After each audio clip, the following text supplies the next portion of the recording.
A Scream in West Cork, The Murder of Sophie Toscan du Plantier, Part 2. Welcome back to Ontario Cold Cases, Canada's True Crime Podcast, and our World Cold Case Thursday deep dive into the brutal murder of Sophie Toscan du Plantier in West Cork, Ireland. In Part 1, we introduce Sophie, her serene retreat, the horrific discovery of her body on December 23, 1996, and the initial, challenging stages of the Gardaí investigation. The remote location, the festive season, the prolonged exposure of the crime scene to the elements immediately presented significant hurdles for the local police. Now, as the initial shock begins to settle, the focus shifts to piecing together Sophie's last movements, the critical witness accounts that emerge, and the striking figure who would soon become inextricably linked to this enduring mystery.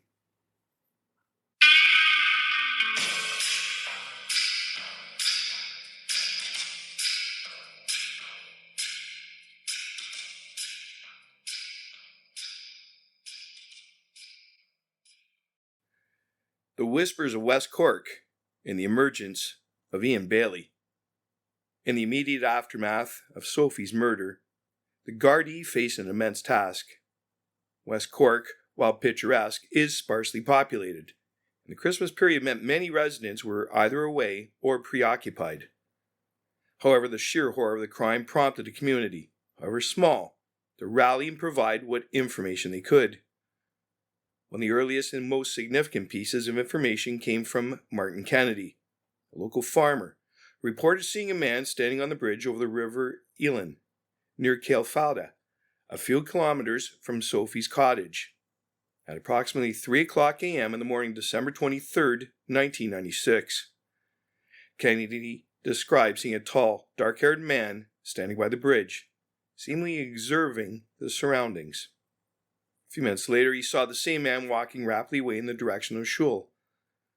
This sighting was critical because it placed an unidentified individual in the immediate vicinity of the murder scene in the early hours of the morning when the attack was believed to have occurred. Another important, though later controversial, witness account came from Marie Farrell, a local shopkeeper from Shul. She initially told Gardaí that she saw a man at the turnoff to Sophie's house near a small, white car at approximately 1 o'clock a.m. or 1:30 a.m. on the morning of December 23rd. She described this man as being tall and wearing a long, dark coat. Her initial descriptions of the man's height and features would, however, become highly contested and subject to significant changes over the years, leading to immense complications for the prosecution and raising questions about the reliability of witness testimony under pressure. As Gardaí continued their painstaking door-to-door inquiries, speaking to everyone who had seen Sophie in her final days, they were also keen to identify anyone who might have had an altercation with her, or who had behaved unusually around the time of her death. The isolated nature of her cottage meant that any visitor would likely be noticed, or at least suspected, by neighbors in such a close-knit community. It was during these early inquiries that a name began to surface, not initially as a formal suspect, but as an individual with a rather peculiar and seemingly uncanny degree of interest in the unfolding tragedy.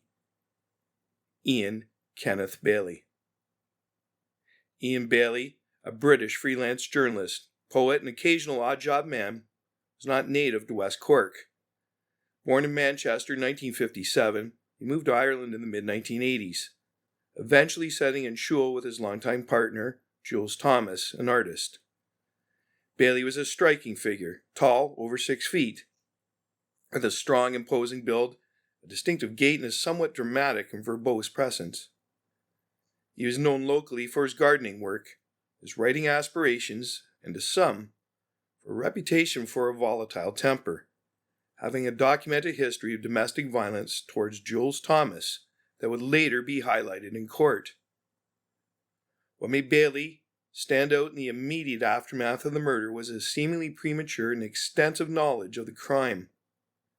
Before details of the murder were widely released by the Gardaí, Bailey was reportedly already reporting on it as a journalist. telephoned various media outlets, including the Irish Examiner and the Sunday Tribune, offering exclusive insights and details about the case that had not yet been made public. He even claimed in some instances to be the first journalist on the scene, having been alerted by a source or by sheer coincidence. For instance, an editor of the Irish Examiner would later testify that Bailey had called them on the morning of December 23rd, already knowing the victim was a French woman, a detail the editor himself claimed not to have provided to Bailey.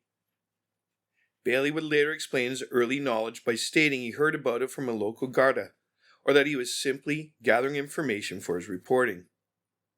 Furthermore, several individuals would come forward with more damning claims. A key witness, Billy Fuller, who had worked with Bailey doing gardening work, later testified that Bailey confessed to him in a conversation, saying words to the effect of, "I went up there and I bludgeoned her brains out with a rock." Fuller claimed this alleged confession was made while they were doing work together. Other acquaintances also later alleged that Bailey had made similar unsettling confessions or admissions of guilt, often attributed by Bailey to being black humor or him merely repeating what others were saying about him. Adding to the growing suspicions, Ian Bailey was observed by multiple witnesses to have scratches and cuts on his hands and forearms, as well as an injury to his forehead in the days immediately following the murder. These injuries were significant and highly noticeable.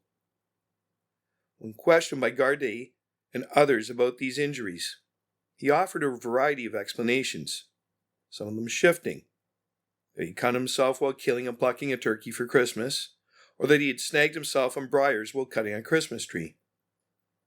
The nature of Sophie's struggle, which involved her running through briars and barbed wire as she fled her attacker, made these injuries particularly scrutinizing. They were consistent with someone having fought through dense undergrowth. His partner, Jules Thomas, also had scratches on her forearms, which she similarly attributed to cutting a Christmas tree. Up next, an assault or sympathy.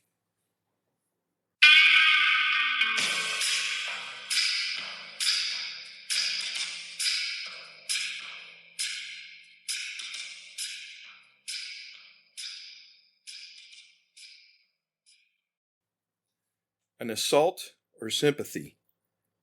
On January 16, 1997, less than a month after the murder, Ian Bailey contacted the Gardaí himself to report that he had been assaulted by an unknown assailant near his home, an event he later publicly connected to the Sophie Toscan du Plantier case. This claim, however, was met with deep skepticism by investigators, some suggesting it was an attempt to divert suspicion or gain sympathy. The Gardaí, now with an increasing focus on Bailey due to his peculiar conduct, his alleged confessions, and his suspicious injuries, began to scrutinize his movements, his personal history, and his interactions with the community more closely. The question that loomed large was, how could a local journalist know so much, so early, about such a horrific private crime? Why did he have injuries consistent with a struggle in the very terrain where Sophie had fought for her life? The murder of Sophie Toscan du Plantier was no longer just about the horrific act itself. It was now inextricably linked to the compelling, highly controversial, and ultimately elusive figure of Ian Bailey, who would spend the next 2 decades denying any involvement, even as the weight of suspicion mounted against him, both in Ireland and eventually in France. In part 3 of our series on the murder of Sophie Toscan du Plantier, we will delve deeper into the Garda's investigation, intensifying focus on Ian Bailey, critical forensic evidence, or lack thereof, and the complex legal battles that began to unfold across 2 countries. Because every case deserves answers, and every victim deserves justice. Subscribe now to Ontario Cold Cases, Canada's True Crime Podcast. Episodes available wherever you get your podcasts.